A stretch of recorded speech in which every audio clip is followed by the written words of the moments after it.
Baahubali 3 writer Manisha Vidhani, anchor Nitin Dahiya. सच्चा राजा सम्राट अशोक। हेलो दोस्तों, मैं नितिन आपका स्वागत करता हूं पॉलीग्राफ स्टूडियोज में। सम्राट अशोक, जिनका चिन्ह आज हमारे तिरंगे की शान बढ़ा रहा है, वो अशोक द ग्रेट कैसे बने, उसके पीछे की कहानी काफी लंबी है। वो कभी क्रूर भी थे तो कभी दयालु भी, और उनके जैसा महान एम्पीरियर आज तक कोई नहीं हुआ। वो मौर्य साम्राज्य के तीसरे सम्राट थे जिन्होंने 268 से 232 BCE के दौरान राज किया और राजवंश के सबसे प्रसिद्ध और सफल शासक और पहले भारतीय सम्राट बने जिन्होंने लगभग पूरे उपमहाद्वीप पर शासन किया, जो पश्चिम में वर्तमान अफगानिस्तान से लेकर पूर्व में वर्तमान बांग्लादेश तक फैला हुआ है, जिसकी राजधानी पाटलिपुत्र है। साथ ही महान सम्राट अशोक ने प्राचीन एशिया में बौद्ध धर्म के प्रचार और प्रसार करने के लिए एक बड़ा रोल प्ले किया था।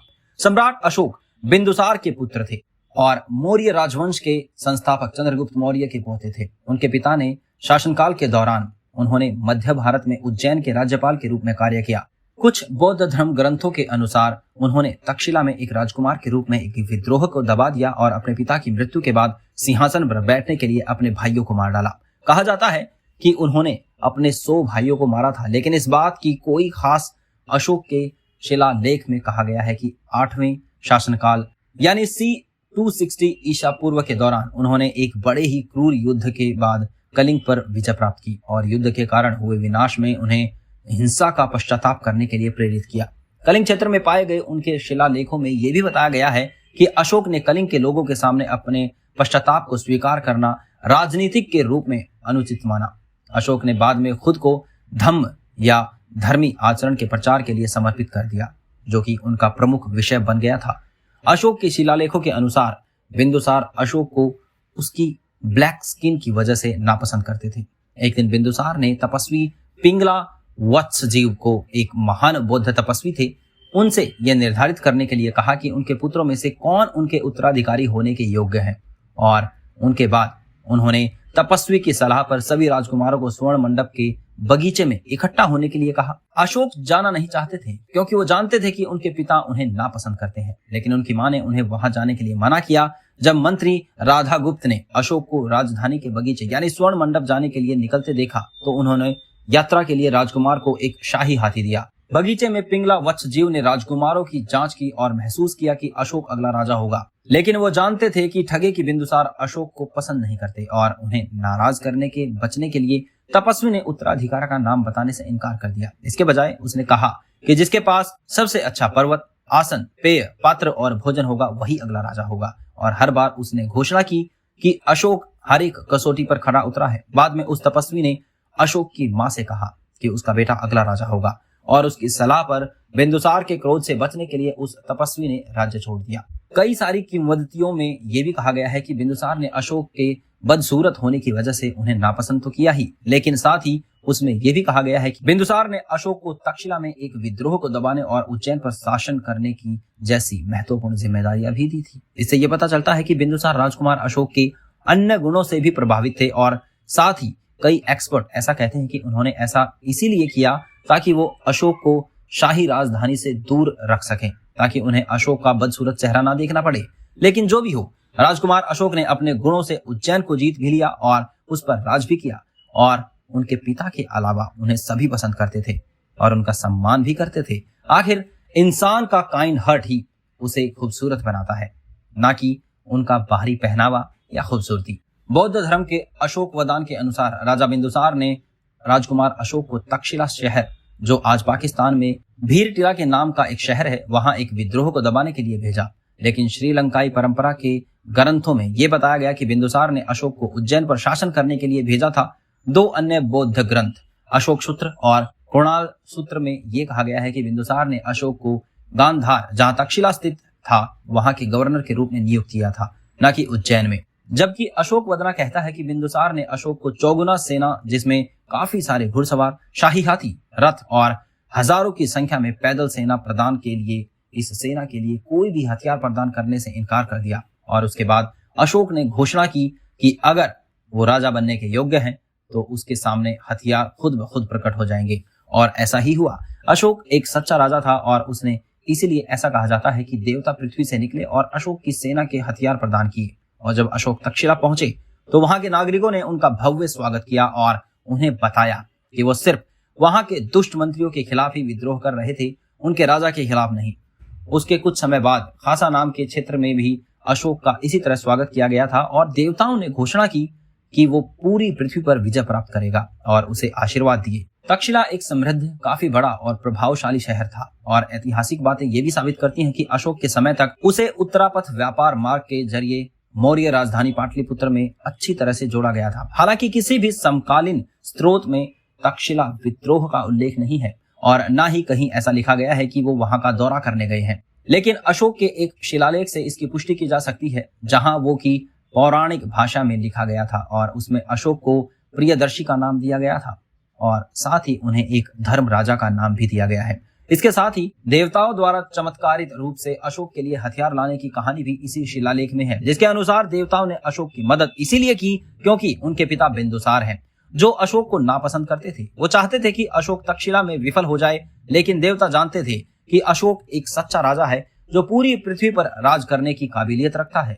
बौद्ध धर्म के एक महावंश के अनुसार बिंदुसार ने अशोक को वर्तमान उज्जैन, जिसे पहले उज्जैनी कहा जाता था, वहां का गवर्नर बनाया था, जो मध्य भारत का एक महत्वपूर्ण केंद्र था, जहां पर तरह के व्यापार होते थे और आसपास में राज्यों और विदेशों से भी लोग वहां पर व्यापार करने आते थे। मध्य भारत में मील सारूमारू शिलालेख में कहा गया है कि अशोक ने एक राजकुमार के रूप में उज्जैन का दौरा किया था। अशोक के स्वयं के शिलालेख में उसने शासनकाल के दौरान उज्जैन में उनकी उपस्थिति का उल्लेख है, जो इस बात का समर्थन करता है कि उन्होंने उज्जैन में एक गवर्नर के तौर पर काम किया था। पाटलिपुत्र अशोक के समय में कई मार्गों से उज्जैन से जुड़ा था और रास्ते में अशोक के दल के रूपनाथ नाम के एक शहर में डेरा डाला होगा, जहां से उनका शिलालेख पाया गया है। श्रीलंकन परंपरा के हिसाब से अशोक ने विदिशा का दौरा किया, जहां उन्हें उज्जैन जाते समय एक खूबसूरत लड़की से प्यार हो गया और दीपम वंश और महावंश के अनुसार वो लड़की का नाम देवी था, जो वहां के एक व्यापारी की बेटी थी। महाबोधि वंश के अनुसार वो विदिशा की महादेवी थी और गौतम बुद्ध के शाक्य वंश से संबंधित थी। महावंशा में कहा गया है कि देवी ने उज्जैन में अशोक के बेटे महिंदा को जन्म दिया और 2 साल बाद संघमित नाम की एक बेटी को जन्म दिया। महावंशा के अनुसार अशोक के पुत्र महिंदा का अशोक के शासनकाल के 6ठे वर्ष के दौरान सिर्फ 20 सालों की एज में ही राज्याभिषेक किया गया था, यानी महिंदा की उम्र 14 साल रही होगी जब अशोक गद्दी पर बैठे थे। लेजेंड से पता चलता है कि अशोक एक क्राउन प्राइज नहीं थे और कई सारे ऐसे लोग थे जो इन्हें सिंहासन पर नहीं देखना चाहते थे, जिसमें उनके पिता बिंदुसार का नाम भी शामिल है।